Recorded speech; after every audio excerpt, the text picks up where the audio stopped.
بسم اللہ الرحمن الرحیم۔ اللہم اجرنا من النار۔ آج شب جمعہ ہے اور شب جمعہ اور جمعرات کا دن ہم نے منسوب کیا ہوا ہے اپنے مرحومین کے لیے، ان پیارے لوگوں کے لیے، ان انتہائی قیمتی لوگوں کے لیے کہ جنہوں نے کبھی ہمارے لیے اپنی زندگیاں وار دیں۔ آج ہم کیا دو پل ان کو نہیں دے سکتے؟ برزخ میں 3 درجے ہیں۔ ایک درجے میں تو وہ لوگ ہوں گے، جو درجہ اول ہے وہاں وہ لوگ ہوں گے جو اللہ کی نعمتوں سے لطف اندوز ہونے والے ہوں گے۔ دوسرے درجے میں وہ لوگ ہوں گے جن کو عذاب اور تکلیف نہیں ہوگی، اور تیسرے درجے میں اللہ اور اس کے رسول کے منکر ہوں گے جو عذاب میں مبتلا ہوں گے۔ اول درجہ یقیناً انبیاء، شہداء اور صالح لوگوں کا ہوگا، اور پروردگار عالم سے یہی دعا ہے کہ پروردگار عالم ہم سب کا خاتمہ انبیاء، شہداء اور صالحین کے ساتھ کرے۔ کہتے ہیں کہ جب سفر معراج میں رسول اللہ صلی اللہ علیہ وسلم کا گزر ایک ایسی وادی سے ہوا جہاں ٹھنڈی ٹھنڈی ہوائیں چل رہی تھیں، خوشبودار ہوائیں، ان میں مشک کی خوشبو تھی، مشک ہو جو بھی اس کو پروناؤنس کرے، اور کچھ آوازیں آ رہی تھیں۔ حضرت جبرائیل سے پوچھا گیا تو انہوں نے بتایا کہ اے اللہ کے رسول، یہ جنت کی آوازیں ہیں جو پکار رہی ہیں کہ پروردگار اپنے وعدے کے مطابق مجھے میرے باسی عطا فرما، مجھے میرے رہائشی عطا فرما، میرے محل منتظر ہیں ان لوگوں کے لیے، میری نہریں منتظر ہیں، میرے باغ منتظر ہیں، میرے پھل منتظر ہیں۔ سورہ مومنون میں فرمایا گیا کہ لوگ اس طرح غفلت میں رہیں گے یہاں تک کہ ان میں سے کسی کے پاس موت آ جائے گی تو وہ کہے گا کہ اے پروردگار مجھے پھر دنیا میں بھیج تاکہ میں نیک کام کر سکوں۔ اسی طرح ایک اور جگہ ارشاد فرمایا گیا کہ وہ چیخ چیخ کر کہیں گے کہ اے اللہ ہمیں یہاں سے نکال تاکہ ہم اچھے اعمال کر سکیں۔ ہم دنیا میں اتنے مگن ہو جاتے ہیں کہ ہم موت کو بھول جاتے ہیں، ہم یہ بھی بھول جاتے ہیں کہ ہمارا آنے والا پل کیسا ہوگا، ہم یہ بھی بھول جاتے ہیں کہ ہماری تخلیق کا مقصد کیا ہے،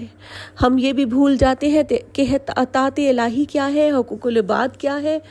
ہمیں دنیا میں کس طرح رہنا ہے، ہمیں آخرت کی کیا تیاری کرنی ہے۔ ہم اتنے اس دنیا میں مگن ہو جاتے ہیں کہ ہم اپنے اصل ٹھکانے کو اور جو ہمارا مکان ازلی، جو ہمارا ابدی مکان ہے، ہم اس کو بھول جاتے ہیں۔ آج کا دن ہم نے مخصوص کیا ہوا ہے نا، اسی لیے کہ ہم اپنے پیاروں کو بھی یاد کریں گے، اور جب اپنے پیاروں کو یاد کریں گے جو مرحومین ہمارے اس دنیا سے چلے گئے تو پھر یقیناً ہمیں بھی یہ احساس ہوگا کہ آج ہم ان کو یاد کر رہے ہیں تو کل کوئی ہمیں یاد کرے گا، آج ہم کسی کے لیے عمل کر رہے ہیں کل کوئی ہمارے لیے عمل کرے گا، آج ہم کسی کے لیے باعث ثواب بن رہے ہیں تو کل کوئی ہمارے لیے باعث ثواب بنے گا۔ بس یہی لمحہ فکریہ ہے کہ آپ باعث ثواب ہوں، باعث عذاب نہ ہوں۔ آپ کے لیے تو آپ کے والدین نے، آپ کے بزرگوں نے جو کرنا تھا وہ کیا، لیکن آج آپ ان کے لیے کیا کر رہے ہیں۔ کچھ لوگ، ایک روایت ہے کہ کچھ لوگ عید کے دن قبرستان کے، جیسے کہ قبرستان جایا جاتا ہے اپنے مرحومین کی قبروں کی زیارت کرنے کے لیے، تو کچھ لوگ گئے تو ایک قبر سے آواز آئی کہ آپ لوگ اگلے ہفتے یہاں مہمان ہوں گے۔ تو بظاہر تو ان سب نے یہی سمجھا کہ شاید ہمارا وقت آ گیا اور اگلا ہفتہ جب آئے گا تو ہم سب قبرستان میں اپنی اپنی قبروں میں ہوں گے۔ لیکن جب ایک ہفتہ گزر گیا اور وہ لوگ جو ایک گروپ تھا 3-4 بندوں کا، وہ ٹھیک ٹھاک تھے، تو انہوں نے کہا کہ ضرور اس میں کوئی راز ہے جو ہمیں یہ آواز آئی ہے۔ وہ سب لوگ قبرستان کی طرف گئے، اور جہاں سے جس قبر سے آواز آئی تھی اس قبر کے قریب جیسے ہی پہنچے تو کچھ گڑگڑاہٹ ہوئی اور قبر ایک طرف سرک گئی اور اندر ایک سرنگ نما راستہ برآمد ہوا۔ وہ اس راستے سے داخل ہو کر جیسے ہی ایک اندھیری سی راہداری عبور کی تو اس کے بعد انتہائی خوبصورت ایک باغ دیکھا، اتنا خوبصورت باغ، وہاں اتنا خوبصورت ایک تخت ہے اور اس تخت پر ایک بے انتہا خوبصورت شخص بیٹھا ہوا ہے۔ اس شخص نے ان کو سلام کیا اور کہا کہ آؤ میرے قریب آ کر بیٹھ جاؤ۔ وہ جب بیٹھے تو اس نے کہا کہ تم مجھے پہچانتے ہو، میں تو تمہارے ہی علاقے کا، تمہارے ہی محلے کا رہنے والا ہوں۔ تو انہوں نے کہا کہ ہم تو نہیں پہچانتے۔ تو اس نے کہا کہ میں فلاں کا صاحب ہوں، میرا یہ نام ہے۔ انہوں نے کہا کہ تو پھر ابھی تو تمہارا چہرہ نورانی ہوا ہے اور اتنا تم پر اللہ کا کرم ہے، یہ کرم کس وجہ سے؟ تو اس نے کہا کہ کچھ تو میرے ایسے اعمال ہیں کہ جن کی وجہ سے اللہ نے مجھے یہ احسان مجھ پر کیا اور مجھ پر اتنا کرم کیا، اس میں ایک تو یہ تھا کہ میں وقت کا نماز وقت کی پابندی سے پڑھتا تھا۔ نماز کا وقت ہو گیا تو چاہے کوئی بھی کسٹمر آئے، کوئی بھی لینے کے لیے آئے گاہک، تو میں نے اس کو اس وقت نہیں اس کو میں غور کرتا تھا، میں یہ غور کرتا تھا کہ میری نماز کا وقت نہ چلا جائے، میں اول وقت میں اپنی نماز ادا کر سکوں۔ اور دوسری بات جو مجھے لگتا ہے کہ جو میرے لیے ثواب کا باعث بنی ہے، وہ میں اپنی والدہ کا بہت زیادہ احترام کرتا تھا، اپنے ہاتھوں سے میں اپنی والدہ کو کھانا کھلایا کرتا تھا۔ اور یہ تو آپ نے سب نے سنا ہے نا یہ واقعہ کہ جب حضرت موسیٰ نے کہا کہ میرا ہمسایہ جنت میں کون ہوگا، تو اللہ تعالیٰ نے فرمایا کہ فلاں شخص ہوگا، اور جب حضرت موسیٰ وہاں گئے کہ میں دیکھوں تو صحیح کہ وہ کون شخص ہے جو میرا ہمسایہ، تو دیکھا کہ وہ ایک نجس جانور ہیں دو، اور ان کو کھانا کھلا رہا ہے۔ تو حضرت موسیٰ نے کہا کہ اے رب باری تعالیٰ، مجھے تو یہ سمجھ نہیں آ رہی کہ یہ تو نجس جانوروں کو کھانا کھلا رہا ہے اور یہ میرا ہمسایہ کیسے ہوگا۔ تو اللہ تعالیٰ نے فرمایا کہ یہ نجس جانور اس کے گنہگار والدین ہیں، والدین چاہے گنہگار ہیں، آپ ان کے ساتھ مقابلہ نہیں کر سکتے، چاہے آپ کے والدین گنہگار ہیں، آپ ان کا حق ادا نہیں کر سکتے۔ وہ گنہگار ہیں تو اللہ کے گنہگار ہیں، وہ گنہگار ہیں تو بندوں کے گنہگار ہیں، ان کو اپنا حساب دینا ہوگا۔ لیکن اگر آپ نے اپنا حساب پورا نہیں کیا، آپ نے ان کا خیال نہیں رکھا، آپ نے ان کی عزت نہیں کی، آپ نے ان کا احترام نہیں کیا، آپ نے ان کے لیے دعائیں مغفرت نہیں کی، تو آپ محروم رہ جائیں گے دنیا و آخرت کی بھلائیوں سے۔ اپنے والدین کے لیے جو ہو سکتا ہے کریں۔ اور پھر اسی طرح اس شخص نے کہا کہ میں نے فلاں شخص کے 2 روپے، مطلب میں 2 روپے کہہ رہی ہوں، کہنے کا مطلب یہ کہ بہت تھوڑی سی رقم وہ کہتے ہیں کہ میں نے اس کی دینی ہے، تو جس کی وجہ سے میں یہاں اس خوبصورت ماحول میں بھی کسی لمحے اذیت کا شکار ہوتا ہوں، تو وہ اذیت مجھے ختم ہو جائے گی اگر وہ 2 روپے یا وہ جو بھی رقم ہے تھوڑی سی، وہ مخصوص رقم تم جا کر میرے گھر والوں سے کہو کہ اس جو لکڑہارا لکڑیاں لے کر آیا تھا اور میں نے اسے لکڑیاں لی تھیں اور میں اس کو پیسے نہیں دے سکا تھا، مجھے زندگی نے مہلت نہیں دی، تو وہ اس کو جا کر پیسے دیں تو میرا عذاب ختم ہو جائے گا۔ عذاب کیا تھا کہ تھوڑی دیر بعد وہ اس کا رنگ سیاہ پڑ جاتا تھا۔ جب لوگوں نے اسے پوچھا کہ ایسا کیوں ہوتا ہے، تو اس نے چادر ہٹائی، اس کے انگوٹھے پر ایک سانپ لپٹا ہوا تھا، استہا جو اس کو ڈستا تھا، تو اس کا رنگ سیاہ۔ دیکھیے اتنا اس پہ اللہ کا کرم تھا، سارا کچھ، لیکن اتنے سے حقوق العباد کے معاملے نے اس کو پکڑ لیا۔ اور پھر کہتے ہیں کہ جب انہوں نے اس کے گھر والوں کو جا کر بتایا اور اس کا وہ قرض ادا ہو گیا، تو اس کے بعد وہ اس نے آ کر خواب میں ان سب کا شکریہ ادا کیا اور کہا کہ مجھے اللہ نے اس عذاب سے نجات دے دی ہے۔ اسی طرح جب بھی آپ قبرستان ضرور جایا کریں کہ جب آپ لوگ قبرستان جاتے ہیں تو آپ اپنی آخرت کو یاد رکھتے ہو، اپنی عبرت کا مقام ہے نا جو قبرستان ہوتا ہے، تو وہاں جائیں، لیکن جانے کے کچھ آداب ہیں، اپنے ان آداب کو ملحوظ خاطر رکھنا ہے۔ آپ جب جائیں تو باوضو ہو کر جائیں، اور جب